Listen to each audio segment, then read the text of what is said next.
السلام علیکم۔ رات کے 8 بجے ہیں۔ یہ ریڈیو پاکستان ہے۔ خبرنامے کے ساتھ حاضر ہیں حمیرہ رانا اور نعیم زبیری۔ پہلے اہم خبروں کا خلاصہ۔ قومی اسمبلی نے آج مالیاتی بل 2023-24 کی منظوری دی، جس میں مجوزہ مالیاتی اقدامات میں بعض ترامیم کی گئی ہیں۔ وزیر خزانہ نے کہا ہے کہ اگلے مالی سال کے بجٹ میں ملک کو ترقی کی راہ پر گامزن کرنے کے لیے ٹھوس اقدامات کیے گئے ہیں۔ وزیر اطلاعات نے IMF کے ساتھ طے شدہ معاہدے کی خلاف ورزی کرنے پر گزشتہ حکومت کو تنقید کا نشانہ بنایا ہے، جس کی وجہ سے ملک دیوالیہ ہونے کے دہانے پر پہنچ گیا۔ دنیا بھر سے تقریباً 30 لاکھ عازمین مناسک حج کے آغاز کے لیے آج رات مینا میں جمع ہوں گے۔ پہلی عید ٹرین کل کوئٹہ سے پشاور کے لیے روانہ ہوگی۔ پاکستان قازقستان دو طرفہ سیاسی مشاورت کا دوسرا دور کل آستانہ میں ہوگا۔ تخفیف غربت کی وزیر نے کہا ہے کہ بے نظیر انکم سپورٹ پروگرام بالخصوص دیہی علاقوں میں خواتین کی تبدیلی کا علم بردار بن گیا ہے۔ خیبر پختونخوا حکومت نے مانسون بارشوں کے دوران انسانی جانوں اور املاک کے تحفظ کے لیے ایک جامع ہنگامی منصوبہ مرتب کیا ہے۔ بھارت کے غیر قانونی زیر قبضہ جموں و کشمیر میں کل جماعتی حریت کانفرنس نے جعلی مقابلوں میں لوگوں کی نسل کشی پر گہری تشویش کا اظہار کیا ہے۔ اقوام متحدہ کی جنرل اسمبلی میں بھارت نے اپنی تجاویز شامل ہونے میں ناکامی پر دہشت گردی کے خلاف قرارداد سے خود کو الگ کر لیا ہے۔ روس میں بیلاروس کے صدر کی ثالثی میں ہونے والے معاہدے کے بعد ہزاروں فوجی اپنے کیمپوں میں لوٹ گئے ہیں۔ ہیڈ لائنز آپ نے جانی اور پیش خدمت ہے خبروں کی تفصیل۔ قومی اسمبلی نے 1 جولائی سے شروع ہونے والے نئے مالی سال کے لیے وفاقی حکومت کی مالیاتی تجاویز پر عمل درآمد کے لیے آج مالیاتی بل 2023-24 کی بعض ترامیم کے ساتھ منظوری دے دی، تاکہ معاشی استحکام اور 3.5% کی شرح نمو حاصل کی جا سکے۔ مزید تفصیل ریڈیو پاکستان اسلام آباد کے نمائندے بلال محسود سے۔ قومی اسمبلی نے 1 جولائی سے شروع ہونے والے نئے مالی سال کے لیے وفاقی حکومت کی مالیاتی تجاویز پر عمل درآمد کے لیے آج مالیاتی بل 2023-24 کی بعض ترامیم کے ساتھ منظوری دے دی، تاکہ معاشی استحکام اور 3.5% کی شرح نمو حاصل کی جا سکے۔ 14,480 ارب روپے کے مجموعی حجم کے حامل بجٹ میں معاشی استحکام، پائیدار شمولیتی ترقی اور مہنگائی پر قابو پانے پر توجہ دی گئی ہے۔ بجٹ میں 1,150 ارب روپے مالیت کا سرکاری شعبے کا ترقیاتی پروگرام شامل ہے۔ پہلی بار اس پروگرام میں اتنی رقم رکھی گئی ہے، جو عوام کا معیار زندگی بہتر بنانے کے لیے حکومت کے عزم کا مظہر ہے۔ FBR کی محصولات وصولی کا ہدف نظر ثانی کرتے ہوئے 9,415 ارب روپے مقرر کیا گیا ہے۔ بجٹ میں زراعت، صنعتوں اور انفارمیشن ٹیکنالوجی کے شعبوں کی ترقی کے لیے خصوصی مراعات رکھی گئی ہے اور تنخواہ طبقے سمیت معاشرے کے تمام طبقات کو ریلیف فراہم کیا گیا ہے۔ زرعی قرضوں کی حد 1,800 ارب روپے سے بڑھا کر 2,250 ارب روپے کر دی گئی ہے۔ 50,000 زرعی ٹیوبویلوں کو شمسی توانائی پر منتقل کرنے کے لیے 30 ارب روپے مختص کیے گئے ہیں اور معیاری بیجوں کی درآمد پر تمام ٹیکس اور ڈیوٹیز ختم کر دی گئی ہے۔ اس بجٹ میں انفارمیشن ٹیکنالوجی اور اس سے متعلق خدمات فراہم کرنے والی کمپنیوں کو بغیر کسی ٹیکس کے اپنی برآمدات کے 1% کے برابر سافٹ ویئر اور ہارڈ ویئر درآمد کرنے کی اجازت دی گئی ہے۔ ان درآمدات کی حد سالانہ $50,000 ہوگی۔ 10 ارب روپے وزیراعظم کے نوجوانوں کے لیے کاروبار پروگرام اور زرعی قرضوں کی اسکیم کے لیے مختص کیے ہیں۔ بجٹ میں 1 سے 16 تک کے ملازمین کے لیے 35% ایڈہاک ریلیف الاؤنس، جبکہ گریڈ 17 اور اس سے اوپر کے ملازمین کے لیے 30% ریلیف بھی شامل ہے۔ پینشن میں 17.5% اضافہ کیا گیا ہے۔ اس طرح کم سے کم اجرت 25,000 روپے سے بڑھا کر 32,000 روپے کر دی گئی ہے۔ اس کے علاوہ دفاعی امور اور خدمات کے لیے بھی 1,800 ارب روپے سے زائد رقم مختص کی گئی ہے۔ وزیر خزانہ اسحاق ڈار نے کہا کہ ہم نے معیشت کو مستحکم کرنے کے لیے سیاسی سرمایہ داؤ پر لگایا ہے۔ اسحاق ڈار نے بجٹ ترجیحات کے بارے میں رہنمائی کرنے پر وزیر اعظم اور کابینہ ارکان کا شکریہ ادا کیا۔ انہوں نے بجٹ کی منظوری میں حمایت کرنے پر اتحادیوں اور پارلیمانی رہنماؤں کا بھی شکریہ ادا کیا۔ اس موقع پر وزیر خزانہ نے بجٹ اجلاس کے دوران قومی اسمبلی، سینٹ اور دیگر متعلقہ تمام اداروں کے ملازمین کے لیے 3 ماہ کی بنیادی تنخواہ کے برابر اعزازیے دینے کا اعلان کیا۔ وزیر دفاع خواجہ محمد آصف نے ایوان میں اظہار خیال کرتے ہوئے یقین ظاہر کیا کہ IMF کے ساتھ معاہدے سے ملک میں معاشی استحکام واپس آئے گا۔ جن حالات میں پاکستان کی عوام اس وقت گزر رہی ہے، جس تکلیف دہ نہ صرف عوام بلکہ ہمارے کاروباری حضرات گزر رہے ہیں. ہماری مشکلات جو ہیں وہ کو ہمالیہ سے بھی اس وقت زیادہ ہیں. ان حالات میں اس قسم کی پریولیجز آنے والے وقتوں میں اچھے وقت ہوں گے. ہماری معاشی حالات جو ہے وہ ان میں کچھ اسٹیبلٹی آئے گی, ہم افورڈ کر سکیں گے. تو یہ تنخواہیں بھی زیادہ مل سکتی ہیں, یہ الاؤنسز بھی زیادہ مل سکتے ہیں, فیسلٹیز بھی زیادہ مل سکتی ہیں. انسانی حقوق کے وزیر ریاض حسین پیرزادہ نے کسانوں اور زرعی شعبے کے لیے مختلف مواد کے اعلان پر حکومت کی تعریف کی. موسمیاتی تبدیلی کے وزیر شہری رحمان نے کہا کہ بجٹ میں سیلاب زدہ علاقوں کی بحالی اور تعمیر نو کو ترجیح دی گئی ہے. اگلی گورنمنٹ جو بھی آئے گی اس سے پہلے بیٹھنا پڑے گا. ذمہ دار سارے اداروں جو عوام سے جواب دیں ان کو سب کو وہی چارٹر آف اکانومی بنانا پڑے گا جس پر اور بہت سخت فیصلے کرنے پڑیں گے, جس پر طے کرنا پڑے گا کہ government bleeding out. It is بہت سارے سیکٹرز ہیں جو ہیمریج کر رہے ہیں تو جن کو ٹچ نہیں کیا جا رہا ہے. یہ سب جدید سوچ لانی پڑے گی. انہوں نے کہا کہ وزیر اعظم شہباز شریف نے پیرس کانفرنس میں موسمیاتی انصاف کا مقدمہ لڑا ہے. قومی اسمبلی نے آج مالی سال 2021-22 کے لیے مختلف وزارتوں سے متعلق 84 ضمنی مطالبات زر کی منظوری دی.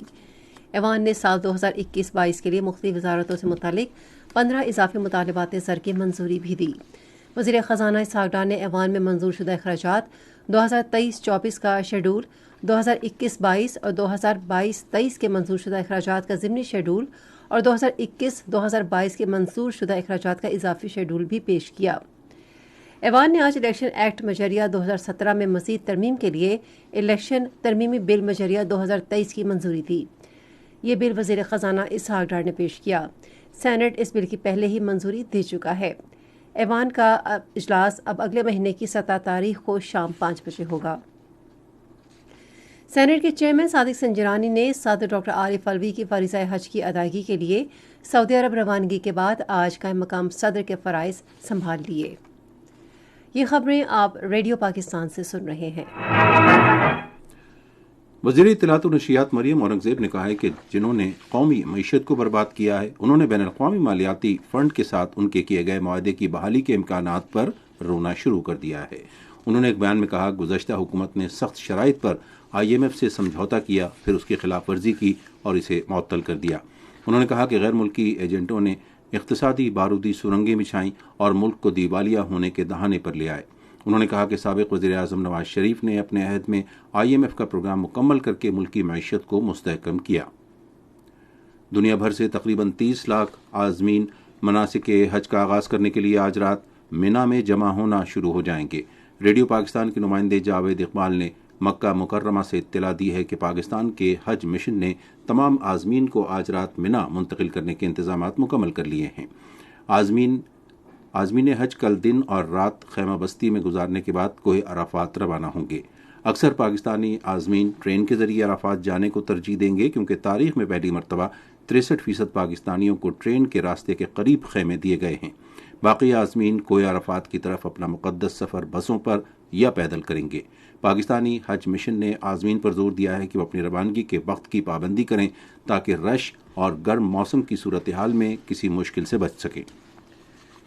پاکستان ریلوے نے عید الاضحیٰ کے موقع پر مسافروں کی سہولت کے لیے 3 خصوصی ٹرینیں چلانے کا اعلان کیا ہے. پہلی ای ٹرین کوئٹہ سے پشاور کے لیے کل روانہ ہوگی. دوسری ٹرین منگل کو لاہور سے کراچی, جبکہ تیسری خصوصی ٹرین لاہور سے کراچی کے لیے عید الاضحیٰ کے بعد 3 جولائی کو چلے گی. پاکستان اور قازقستان کے درمیان 2 طرفہ سیاسی مشاورت کا دوسرا دور کل قازقستان کے شہر آستانہ میں ہوگا. بابی مشاورت کے دوران دونوں فریق سیاست, تجارت, معیشت, روابط, سائنس اور ٹیکنالوجی, ثقافت اور عوامی تعلقات کا جائزہ لیں گے. دونوں ممالک کے درمیان اس حوالے سے افتتاحی اجلاس 28 فروری 2020 کو اسلام آباد میں ہوا تھا. تخفیف غربت اور سماجی تحفظ کی وزیر شازیہ مری نے کہا ہے کہ بے نظیر انکم سپورٹ پروگرام سماجی تحفظ کا ایک مؤثر ذریعہ ہے جو خواتین کو نقد رقم فراہم کر کے ان کی مدد کر رہا ہے. انہوں نے آج اسلام آباد میں یمن کے سوشل فنڈ فارورڈ ڈیولپمنٹ کے ایک وفد سے ملاقات میں کہا کہ بے نظیر انکم سپورٹ پروگرام تبدیلی کا ذریعہ بن چکا ہے کیونکہ یہ خواتین کی خود مختاری اور مالی خود انحصاری کا مؤثر ترین طریقہ ہے. انہوں نے کہا کہ ہمارے سروے اور رجسٹریشن کے عمل نے کم آمدن رکھنے والی گھریلو خواتین اور دور دراز رہنے والی خواتین کی حوصلہ افزائی کی کہ وہ نادرا میں اپنا اندراج کرائیں. تخفیف غربت کے بارے میں وزیراعظم کے معاون خصوصی فیصل کریم کنڈی نے کہا ہے کہ ملک کے چیلنجز سے نمٹنے کے لیے معاشی استحکام ضروری ہے۔ ایک نجی ٹی وی چینل سے گفتگو کرتے ہوئے انہوں نے کہا کہ پاکستان پیپلز پارٹی کا بڑا مقصد موجودہ حکومت کی آئینی مدت پوری ہونے کے بعد بروقت الیکشن کا انعقاد ہے۔ مخلوط حکومت کے کردار پر تبصرہ کرتے ہوئے انہوں نے کہا کہ تجارتی سرگرمیوں کی بحالی کے لیے ہم نے ایک دوسرے سے تعاون کرنا ہے۔ خیبر پختونخوا حکومت نے مانسون بارشوں کے دوران انسانی جانوں اور بنیادی ڈھانچے کے تحفظ کے لیے ایک جامع منصوبہ تشکیل دیا ہے۔ منصوبے کے تحت صوبائی ہنگامی امدادی ادارے نے کسی بھی ناخوشگوار صورتحال سے نمٹنے کے لیے ضلعی انتظامیہ اور اس سے منسلک اداروں کو ضروری سامان اور آلات فراہم کر دیے ہیں۔ امدادی محکمے نے دریاؤں اور آبی گزرگاہوں کے 7 اہم مقامات پر پانی کے بہاؤ کو چیک کرنے کے لیے بروقت خبردار کرنے کا نظام نصب کیا ہے۔ بروقت کارروائی کے لیے اس نظام کو پی ڈی ایم اے کے ساتھ بھی منسلک کر دیا گیا ہے۔ وزیراعظم کے مشیر انجینئر امیر مقام نے کہا ہے کہ مسلم لیگ نون نے ملک بھر میں ترقیاتی منصوبوں کا جال بچھایا ہے۔ مزید تفصیل ریڈیو پاکستان پشاور کے نمائندے متی اللہ سے۔ یہ بات وزیراعظم کے مشیر انجینئر امیر مقام نے آج خواجہ خیلہ سوات میں ایک عوامی اجتماع سے خطاب کرتے ہوئے کہی۔ انہوں نے کہا کہ پی ایم ایل این واحد سیاسی پارٹی ہے جو کہ ملک کو ترقی کی راہ پر واپس لا سکتی ہے۔ انجینئر امیر مقام نے کہا کہ سابق وزیراعظم نواز شریف بہت جلد واپس پاکستان آئیں گے اور انتخابی مہم کی نگرانی کریں گے۔ دریں اثنا خواجہ خیلہ جلسے سے واپسی پر وزیراعظم کے مشیر انجینئر امیر مقام کے قافلے کو حادثہ پیش آیا۔ انجینئر امیر مقام حادثے میں معجزانہ طور پر محفوظ رہے، البتہ پولیس وین الٹنے سے کئی پولیس اہلکار زخمی ہوئے۔ زخمیوں کو مقامی ہسپتال منتقل کر دیا گیا۔ بیرون ملک مقیم پاکستانیوں اور انسانی وسائل کی ترقی کے وزیر ساجد حسین توری نے کہا ہے کہ کرم میں کوئلے کی 62 کانوں کی بحالی سے روزگار کے 5000 مواقع پیدا ہوں گے اور علاقے میں ترقی کا نیا دور شروع ہوگا۔ انہوں نے ایک بیان میں امید ظاہر کی کہ یہ اقدام پیپلز پارٹی کے چیئرمین بلاول بھٹو زرداری کے ویژن کے مطابق ہے، جو روزگار کے مواقع پیدا کرنا چاہتے ہیں اور کانکنوں کی فلاح و بہبود یقینی بنانا چاہتے ہیں۔ ضلع کرم میں کوئلے کی کانیں 16 سال بعد دوبارہ کھولی جا رہی ہیں، جسے قومی معیشت کو خاطر خواہ فائدہ ہوگا۔ بلوچستان کی حکومت نے لوگوں خصوصاً صوبے کے دور دراز علاقوں کے مکینوں کو صحت کی بہتر سہولیات کی فراہمی کے لیے کئی منصوبے شروع کیے ہیں۔ سرکاری ذرائع کے مطابق صحت کارڈ کے ذریعے عوام کو مفت طبی سہولیات مہیا کرنے کی غرض سے 5.5 ارب روپے مختص کیے گئے ہیں۔ اسی طرح بل اینڈ میلنڈا گیٹس فاؤنڈیشن کے ساتھ بچوں کو حفاظتی ٹیکے لگانے کے ایک معاہدے پر بھی دستخط کیے گئے ہیں۔ یہ خبریں ریڈیو پاکستان سے نشر کی جا رہی ہیں۔ بھارت کے غیر قانونی زیر قبضہ جموں و کشمیر میں کل جماعتی حریت کانفرنس کے وائس چیئرمین غلام احمد گلزار نے کہا ہے کہ مودی حکومت کشمیریوں کی منظم نسل کشی میں ملوث ہے۔ کشمیر میڈیا سروس کے مطابق انہوں نے سری نگر میں ایک بیان میں کہا کہ گزشتہ ایک ہفتے کے دوران بھارتی فورسز نے کنٹرول لائن کے قریب دور افتادہ سرحدی علاقوں میں جعلی مقابلوں میں 12 سے زائد بے گناہ کشمیریوں کو شہید کیا۔ حریت رہنما نے کہا کہ کشمیریوں کا بے دریغ قتل بھارتی فورسز کا پسندیدہ مشغلہ بن گیا ہے۔ انہوں نے کہا کہ اس بے ایمانہ اور ظالمانہ مہم کا مقصد علاقے میں کشمیریوں کا صفایا کرنا ہے، جو خطے میں آبادی کا تناسب تبدیل کرنے کی مہم کا ایک حصہ ہے۔ انہوں نے شہید نوجوانوں کو شاندار خراج عقیدت پیش کرتے ہوئے کہا کہ وہ کشمیری عوام کے حقیقی ہیرو ہیں، جنہوں نے آنے والی نسلوں کے بہتر مستقبل کے لیے اپنی جانیں نچھاور کیں۔ ادھر بھارتی پولیس نے ضلع پلوامہ میں 3 کشمیری نوجوانوں کو کالے قانون پبلک سیفٹی ایکٹ کے تحت گرفتار کر لیا۔ Jammu Kashmir Peoples Democratic Party کی صدر محبوبہ مفتی نے بھارت کے شہر پٹنہ میں صحافیوں سے گفتگو کرتے ہوئے کہا کہ جموں کشمیر بھارت کی حکمران جماعت بھارتیہ جنتا پارٹی کے لیے ایک تجربہ گاہ بن چکا ہے۔ مقبوضہ جموں کشمیر میں کانگریس پارٹی کے قائم مقام صدر رمن بھلا نے جموں میں ایک ریلی سے خطاب کرتے ہوئے بھارتی وزراء کے مقبوضہ جموں و کشمیر کے دوروں پر سخت رد عمل کا اظہار کیا اور کہا کہ جموں و کشمیر کے لوگ اپنی عزت اور وقار کی بحالی چاہتے ہیں اور ان کا ایسے دوروں سے کوئی لینا دینا نہیں ہے جو ایک فضول مشق ہے۔ لندن میں برطانوی پارلیمنٹ کے اندر ایک تقریب میں مقررین نے کہا کہ جنوبی ایشیا میں امن مسئلہ کشمیر کے حل سے وابستہ ہے۔ کل جماعتی حریت کانفرنس کی آزاد جموں کشمیر شاخ کے کنوینر محمد محمود احمد ساگر نے بھارت امریکہ مشترکہ اعلامیے پر شدید تشویش اظہار کرتے ہوئے اسے گمراہ کن قرار دیا ہے۔ محمود احمد ساگر نے ایک بیان میں کہا کہ یہ انتہائی بدقسمتی کی بات ہے کہ مشترکہ بیان میں تنازع کشمیر، بھارتی دہشت گردی، انسانی حقوق کی خلاف ورزیوں اور ہزاروں کشمیریوں کی جبری نظر بندی کا کوئی ذکر نہیں ہے۔ انہوں نے کہا کہ انتہائی افسوسناک ہے کہ اقوام متحدہ کی تاریخی قرارداد کی، جس میں کشمیریوں کے حق خود ارادیت کو تسلیم کیا گیا ہے اور مسئلہ کشمیر کو قانونی حیثیت دی گئی ہے، حمایت کرنے والے ملک امریکہ نے بھارتی ظلم و جبر کے شکار علاقے کی ابتر صورتحال پر اپنی آنکھیں بند کر رکھی ہیں۔ انہوں نے کہا کہ امریکہ اب بھی اقوام متحدہ کی سلامتی کونسل کی قراردادوں کی حمایت کرتا ہے جس میں خطے میں ریفرنڈم کا مطالبہ کیا گیا ہے۔ بھارت کو اقوام متحدہ کی جنرل اسمبلی میں اس وقت شرمناک شکست کا سامنا کرنا پڑا جب انسداد دہشت گردی کی جھوٹی سرگرمیوں سے متعلق اس کی نام نہاد تجاویز کو دہشت گردی کے خلاف ایک قرارداد میں شامل نہیں کیا گیا۔ بھارت کا یہ اقدام ایسے وقت سامنے آیا جب اسمبلی نے عالمی سطح پر دہشت گردی کے روک تھام سے متعلق اقوام متحدہ کی حکمت عملی کے 8ویں ششماہی جائزے کا عمل مکمل کیا اور قرارداد منظور کی جو کئی مہینوں کے مذاکرات کا نتیجہ ہے اور پاکستان نے اس کی تیاری میں فعال کردار ادا کیا ہے۔ بھارت نام نہاد دلی اعلامیہ اور دہشت گردی کی مالی معاونت نہ کرنے سے متعلق کانفرنس کے نتائج پر مشتمل دستاویزات کو قرارداد میں شامل کرنا چاہتا ہے جو تمام رکن ملک زیر بحث نہیں لائے، جس کے بعد حتمی قرارداد میں بھارتی تجاویز کو شامل نہیں کیا گیا جس سے بھارت بھرم ہوا۔ اس کے نتیجے میں بھارت نے قرارداد کی مذمت کر دی اور خود کو اس سے الگ کر لیا۔ افغانستان میں عبوری حکومت کے سپریم لیڈر ہیبت اللہ اخندزادہ نے دعویٰ کیا ہے کہ حکومت نے افغانستان میں خواتین کی بہتری کے لیے ضروری اقدامات کیے ہیں۔ انہوں نے آج ایک پیغام میں کہا کہ ان کی اسلامی حکومت نے زبردستی کی شادی سمیت خواتین کو روایتی مظالم سے بچانے کے متعدد ٹھوس اقدامات کیے ہیں اور ان کے شرعی حقوق کا تحفظ کیا گیا ہے۔ ہیبت اللہ اخندزادہ نے کہا کہ عبوری حکومت دنیا خصوصاً اسلامی ممالک سے اچھے سیاسی اور اقتصادی تعلقات چاہتی ہے۔ روس میں بیلاروس کے صدر الیگزینڈر لوکاشینکو کی ثالثی میں ہونے والے معاہدے کے بعد ویگنر گروپ کے فوجی اپنے کیمپوں میں لوٹ گئے ہیں۔ اس سے پہلے صدر پیوٹن نے ٹیلی ویژن پر خطاب میں کہا تھا کہ ہم اپنے لوگوں کی زندگیوں اور اپنی خود مختاری اور آزادی کے تحفظ کے لیے جنگ کر رہے ہیں۔ ویگنر گروپ کے جنگجو اپنی اور اپنے رہنما یوجینی پریگوزین کے تحفظ کی ضمانت پر اپنے ٹھکانوں پر لوٹے ہیں اور ان کے رہنما بیلاروس منتقل ہو جائیں گے۔ دوسری جانب روسٹوف کے علاقے میں فوجیوں کی پیش قدمی روکنے کے لیے تعینات چیچن خصوصی افواج یوکرین میں اپنی لڑائی کے مقام پر واپس جانا شروع ہو گئی ہیں۔ ترکیہ کے صدر رجب طیب اردوان نے اپنے روسی ہم منصب ولادیمیر پوٹن پر زور دیا ہے کہ وہ دانش مندی سے اقدامات کریں۔ صدر پیوٹن کے ساتھ ٹیلی فون پر گفتگو کرتے ہوئے انہوں نے کہا کہ ترکیہ بحران کے پرامن حل کی تلاش میں مدد دینے کے لیے تیار ہے۔ ترک صدر نے زور دیا کہ وہ روس کی صورتحال کے پیش نظر کارروائی نہیں کرنا چاہتا۔ چینی وزیر خارجہ چین گینگ نے آج بیجنگ میں روس کے نائب وزیر خارجہ آندرے روڈینکو کے ساتھ مذاکرات کیے۔ فریقین نے دو طرفہ تعلقات اور باہمی دلچسپی کے بین الاقوامی اور عالمی امور پر تبادلہ خیال کیا۔ سوڈان میں خرطوم شہر کے اندر اور اس کے اطراف میں جھڑپوں، توپ خانے کی فائرنگ اور فضائی حملوں کا سلسلہ جاری ہے۔ حریف فوجی دھڑوں کے درمیان جنگ میں 25 لاکھ افراد بے گھر ہو گئے ہیں اور انسانی بحران پیدا ہو گیا ہے۔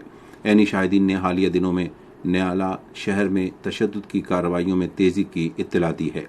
ادھر اقوام متحدہ نے مغربی دارفور کے علاقے الجنینہ میں نسلی ہدف بنانے اور مسالت برداری کے افراد کے قتل پر تشویش کا اظہار کیا ہے۔ ریڈیو پاکستان آج رات 9:10 پر اپنے قومی نشریاتی پروگرام میں پی بی سی راولپنڈی کا تیار کردہ ڈرامہ نشر کرے گا۔ آپ سن رہے ہیں ریڈیو خبرنامہ۔ اب وقت ہوا ہے کھیلوں کی خبروں کا، آئیے حمیرہ رانا سے سنتے ہیں۔ یوتھ باکسنگ ورلڈ چیمپئن عثمان وزیر نے آج گلگت کے لالک جان شہید اسٹیڈیم میں تنزانیہ کے باکسر کو شکست دے کر WBO world youth welterweight title کا دفاع کیا ہے۔ مزید تفصیل ریڈیو پاکستان کے نمائندے شیر محمد سے۔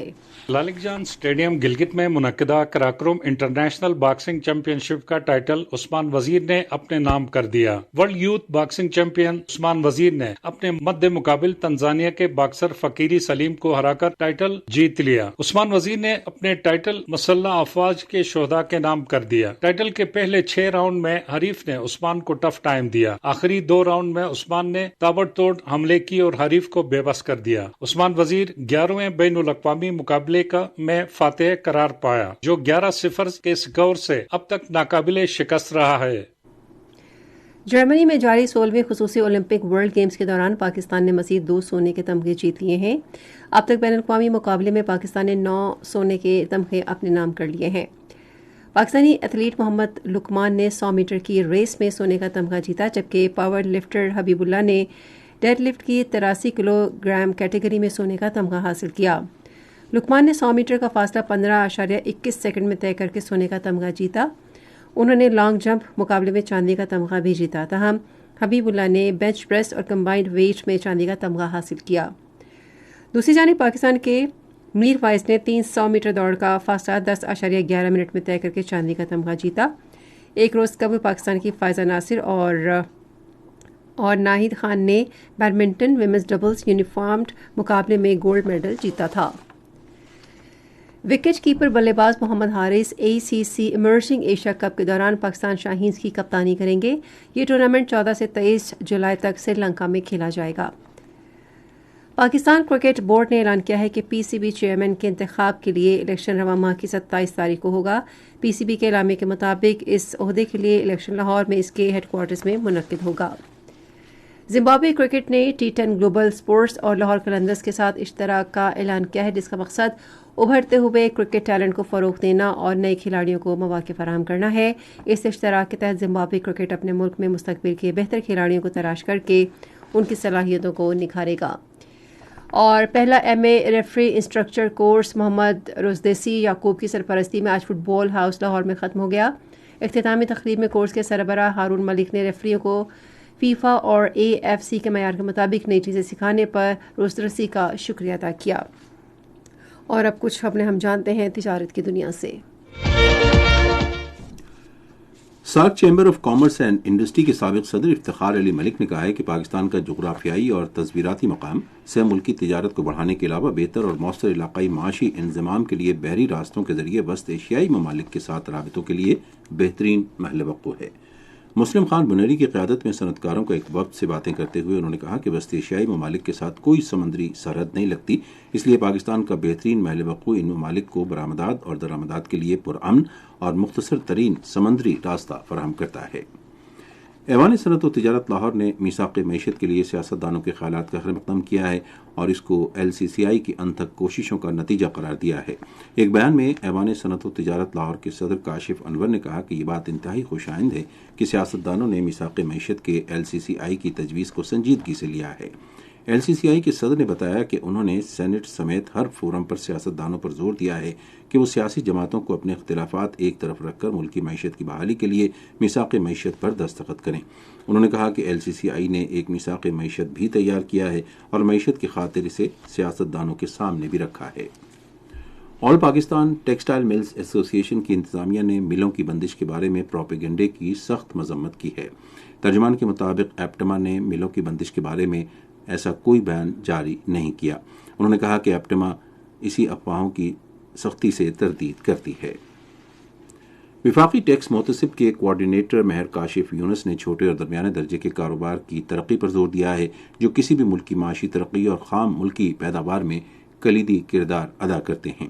اسٹریٹجک تھنک ٹینک گولڈ رنگ اکنامک فورم کے زیر اہتمام معاشی ترقی میں چھوٹے اور درمیانے درجے کی صنعتوں کے کردار کے حوالے سے ایک سیمینار سے خطاب کرتے ہوئے مہر کاشف نے کہا کہ جاپان، کوریا، چین اور تائیوان جیسے تمام بڑے ترقی یافتہ ممالک اپنی چھوٹی اور درمیانے درجے کی صنعتوں کی وجہ سے بڑی معاشی طاقت بنے ہیں۔ اسی لیے ان صنعتوں کی ترقی میں مدد مجموعی معاشی ترقی اور روزگار پیدا کرنے کے لیے انتہائی ضروری ہے۔ یہ تھیں کچھ اہم تجارتی خبریں۔ تجارتی خبروں کے بعد آئیے اب سنتے ہیں کچھ خبریں فن کی دنیا سے متعلق۔ پاپ میوزک کے بادشاہ، مشہور گلوکار، موسیقار اور رقاص مائیکل جیکسن کی 34ویں برسی آج منائی گئی۔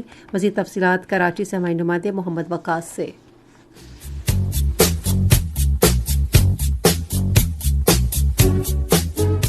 مائیکل جیکسن 29 اگست 1958 کو امریکہ کے شہر گیری میں پیدا ہوئے اور 5 سال کی عمر میں ہی کیریئر کا آغاز کیا۔ مائیکل جیکسن نے اپنی پہلی سولو البم ٹرننگ اراؤنڈ کے ساتھ شہرت کی بلندیوں کو چھوا، تاہم مائیکل جیکسن کی البم تھرلر نے تمام البمز کا ریکارڈ توڑ کر موسیقی کی دنیا میں تہلکہ مچایا۔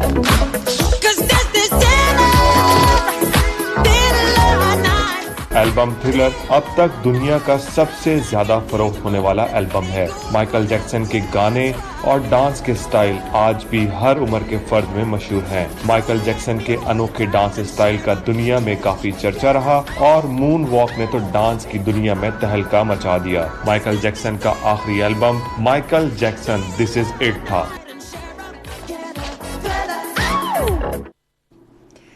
دو روزہ ادبی پشتو کانفرنس نشتر ہال پشاور میں منعقد ہوئی۔ کانفرنس میں مشہور ادبی شخصیات کی جانب سے منعقد کی گئی، جن میں ڈاکٹر یار محمد مخدوم، ڈاکٹر خالد خان خٹک اور کلثوم سیف سمیت دیگر شامل تھے۔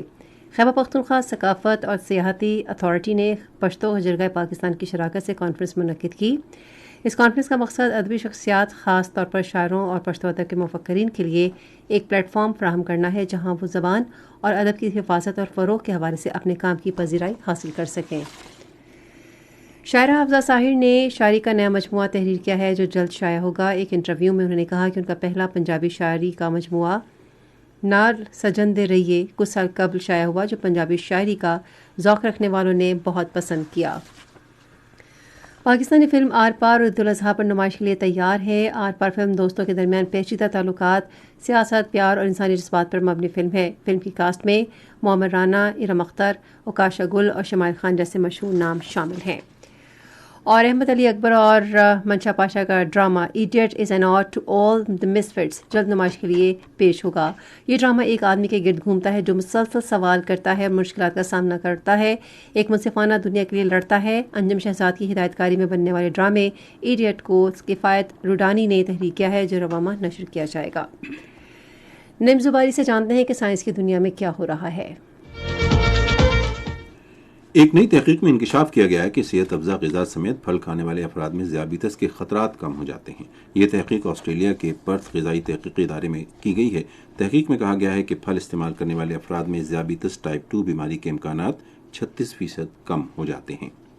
ایک تازہ تحقیق میں نشاندہی کی گئی ہے کہ ڈائناسور کی بڑی اور چھوٹی اقسام نے آرکٹک خطے کو اپنا مسکن بنایا اور سردیوں سے بچنے کے لیے تدابیر بھی اختیار کیں۔ یونیورسٹی آف الاسکا میوزیم کے محقق نے کہا ہے کہ نہ صرف یہ کہ ڈائناسور آرکٹک خطے میں رہ رہے تھے بلکہ وہاں افزائش نسل بھی کر رہے تھے۔ University of Minnesota medical school اور میساچوسٹس جنرل ہسپتال نے انسانی جسم پر کی گئی تحقیق میں بتایا ہے کہ الیکٹریکل برین اسٹیمولیشن کے ذریعے انسانی دماغ کے بعض افعال کو بہتر بنایا جا سکتا ہے جس سے وہ ذہنی طور پر متوازن ہو سکتے ہیں۔ یہ تحقیق مرگی کے مریضوں کی دماغی سرجری کے دوران کی گئی۔ موسم کی تازہ ترین صورتحال جانتے ہیں ماہر موسمیات راشد بلال سے۔ موسم کی تازہ ترین صورتحال کے مطابق ملک کے بیشتر میدانی علاقوں میں موسم گرم اور مرطوب رہا، تاہم شمال مشرقی پنجاب، شمال مشرقی بلوچستان میں مطلع ابر آلود ہے اور بارش کا سلسلہ وقفے سے جاری ہے۔ آئندہ 24 گھنٹوں کے دوران بالائی وسطی پنجاب، اسلام آباد، خطہ پوٹوہار، خیبر پختونخوا، شمال مشرقی بلوچستان، کشمیر اور گلگت بلتستان میں تیز ہواؤں اور گرج چمک کے ساتھ بارش کا امکان ہے۔ اس دوران شمال مشرقی پنجاب، خطہ پوٹوہار، بالائی خیبر پختونخوا اور کشمیر میں چند مقامات پر موسلادھار بارش یا باری کی بھی توقع۔ آج ریکارڈ کیے گئے زیادہ سے زیادہ درجہ حرارت دلبندین اور نوکنڈی میں 48 ڈگری سینٹی گریڈ ریکارڈ کیا گیا۔ ملک کے دیگر شہروں کے ریکارڈ کیے گئے زیادہ سے زیادہ درجہ حرارت کچھ اس طرح سے ہیں: اسلام آباد 36 ڈگری سینٹی گریڈ، مری 26، لاہور 40، کراچی 37، پشاور 41، کوئٹہ 41، مظفر آباد 39، گلگت 43، اسکردو 35، سری نگر 33، جموں 37، لیہ 29، پلوامہ 32، اننت ناگ 32 اور شوپیاں میں 33 ڈگری سینٹی گریڈ ریکارڈ کیا گیا۔ پاناما ختم کرنے سے پہلے اہم خبروں کا خلاصہ ایک بار پھر سنیے۔